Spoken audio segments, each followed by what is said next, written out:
kita nggak harus menjadikan media sosial sebagai patokan ukuran kesuksesan, teman-teman. Ada orang kaya, dia nggak punya anak. Ada orang yang hebat, berpangkat, dia nggak bahagia. Dia nggak punya cinta. Dia nggak ada orang yang mencintai dia. Ada orang yang mungkin saat ini miskin, tidurnya di rumah ibadah, dia nggak punya uang untuk esok hari membeli makan.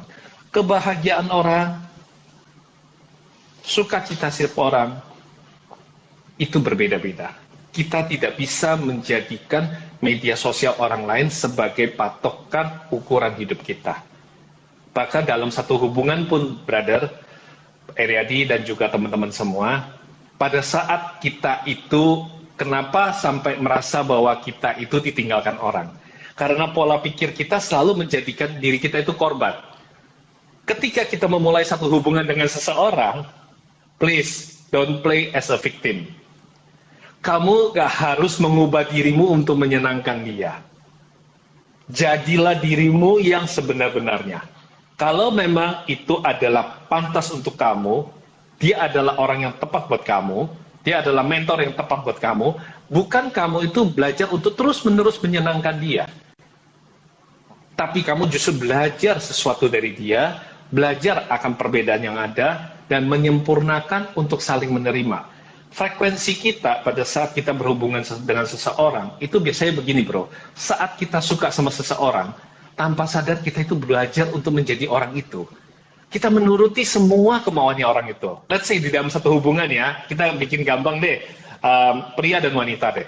Ketika mereka lagi mau pendekatan, mereka saling suka, itu biasanya si pria akan menuruti semua maunya wanita. Atau sebaliknya gitu ya, si wanita menuruti semua kemauannya pria. Tapi itu jadi bukan diri sendiri lagi bro, itu melelahkan banget.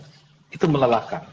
Sama, ketika kita mendapatkan satu pekerjaan, seringkali juga begitu. Kita force, kita paksa diri kita di awal-awal kenceng banget gitu ya. Kita mati-matian usaha, kita mati-matian kerja keras, mau tunjukin performance. Tapi ternyata banyak sekali hal-hal yang kita kecewa. Kenapa kita kecewa? Karena kita merasa bahwa, oh iya, ternyata saya ini cuma dimanfaatin, saya ini cuma disia-siakan, perusahaan saya nggak menghargai saya.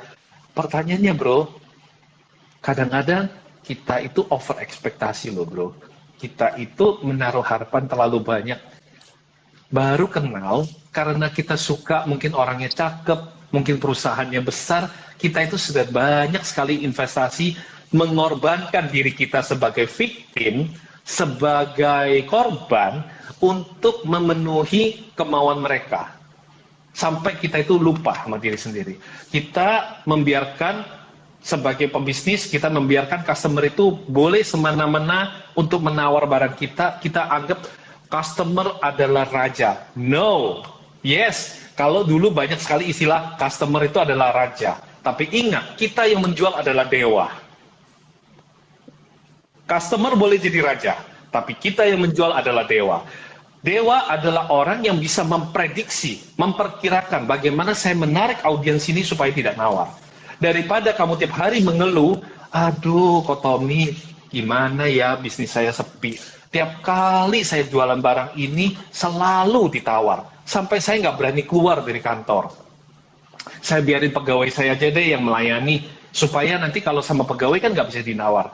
Jangan lupa, dengan pegawaimu dia nggak ada interaksi. Pegawai kamu tidak punya rasa hati untuk menjual.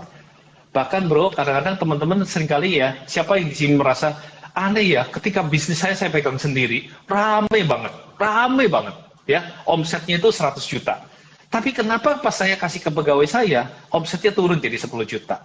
Begini analoginya, Tuhan memberikan kamu kapasitas. Kapasitasmu itu adalah seperti bis kota. Kamu itu bisa menampung rezekinya Tuhan dan mengembangkan dengan baik dengan nilai 100 juta.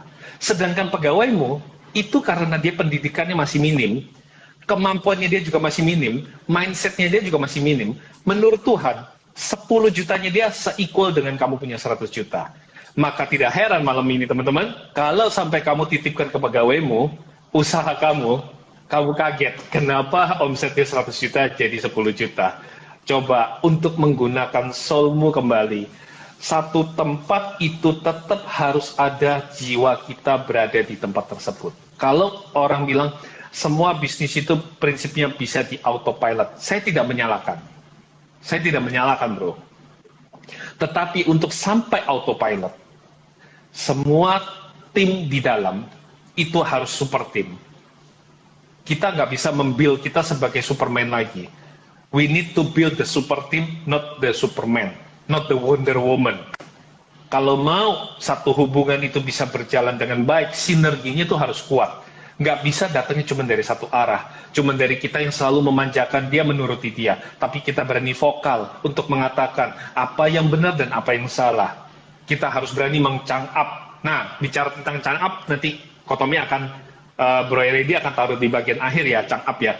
Kita harus berani meng-chang up bahwa hubungan ini tujuannya apa. Kita ini berhubungan tujuannya kemana. Udah nggak bisa, bro, pakai cara membentak pegawai, membentak tim. Nanti ada kita juga justru dibikin WA group, kita diomongin di belakang. Tapi bagaimana kita meng-chang up? Meng-chang up itu artinya gini, kita mengajak dia untuk berpola pikir bahwa kita ini mau menuju ke satu goal. Kita mau lewatin pandemi corona. Kita pengen omset kita lebih bagus. Omset misalnya dari 1M mau menuju 2M. Bagaimana kita men-chang up-nya? Ibarat kita, kalau misalnya bahasa sederhana, Kotomi please jangan pakai bahasa Inggris ya, chang up. Oke, kalau kamu mau menuju ke kota Bogor, kamu taruh di GPS itu Bogornya. Perkara nanti di bawah itu kan ada motor, mobil, jalan kaki, itu kan masing-masing ada jam-jamnya. Nah itu sama, itu timnya kita. Timnya kita harus jeli, timnya kita harus tim mobil. Kalau mobil yang tercepat kita harus membentuk tim kita seperti tim mobil. Memang makan waktu, bro, memang makan waktu. Tapi kalau sekali udah jalan, itu semua kecepatan speednya seperti mobil, kita akan cepat sampai di Bogornya. Yang cilaka kan begini, tim kita itu ada yang mobil speednya, ada yang sepeda motor speednya, ada yang jalan kaki speednya, ada yang mungkin, saya nggak tahu ya, mungkin dia diem di tempat. Nah, chang up ini adalah kita mengajak mereka. Prinsipnya ya, manusia itu mengejar nikmat, menghindari sengsara. Kalau kita bisa membuat dream mereka itu nikmat sebagai destination, sebagai tujuan mereka, pasti masing-masing akan mengeluarkan kemampuan dan caranya. Prinsipnya, pasti semua akan tiba di Bogor, walaupun kadang-kadang ada perbedaan speednya.